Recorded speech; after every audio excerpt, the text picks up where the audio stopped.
The other day I saw somebody, he's wearing a shirt with buttons in the front, but he's in a hurry and he's using it as if he's wearing a t-shirt or a kurta without buttons. So he does not have to open the buttons and then close them once again. He's just slipping the shirt over his head as if wearing a t-shirt or a kurta. And that got me thinking, what is he actually attempting to achieve?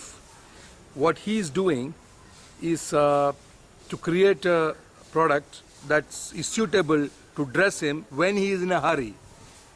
When he's in a hurry, it's impossible for him to unbutton all the buttons on the shirt and then rebutton them. And that's got me thinking about design. And that's where the prominence of the word design comes in. The design has to be functional and it has to be suitable for various times. And that requires a design thinking. Many of us do not have a design thinking. What is a design thinking? A product must primarily be functional. Functional means it is to bring comfort for your living, for your daily routine. A product you buy so that it brings some kind of comfort to your body. And the product must also have appeal to the senses of sight, senses of taste, senses of touch, senses of hearing, and the sense of smell. So the product has not only to be functional to give comfort to the body, it has to be functional so that it is easy to use, and more so it has to be appealing to senses. Now, what about the aesthetics?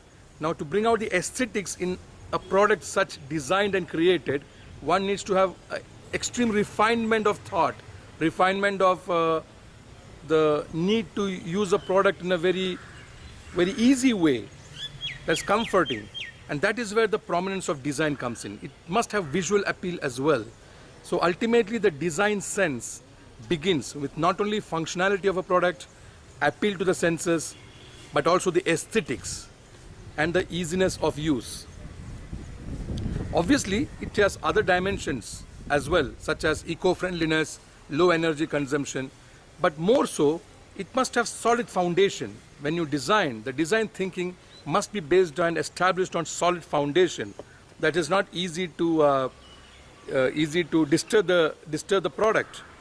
And more so, it must have some subtlety to it, subtlety to its structure, subtlety to its engineering, that the product is very sturdy and strong. And then it needs enhancers of various. It needs enhancers of various facet of the design or the product, such as maybe an accent wall or something that accentuates a specific feature of the design of the product. Having said all that, the design can be made of multiple utility. So these are the checklist one has to think into producing a product with design concept in mind. For this, one has to know the user of this design, of this product. Therefore, the refinement within us, within the designer, must be about the sentiments of the user of the product. He needs refinement to bring about his own sensibility of multiple ways that this product would be used by the user. So unless he's sensitive to the sentiment of the user, the emotions of the user, the structure of the user, then perhaps it may not be of great effect. Your own refinement of your mind, your own refinement through your exposure to various socio-economic or socio-environment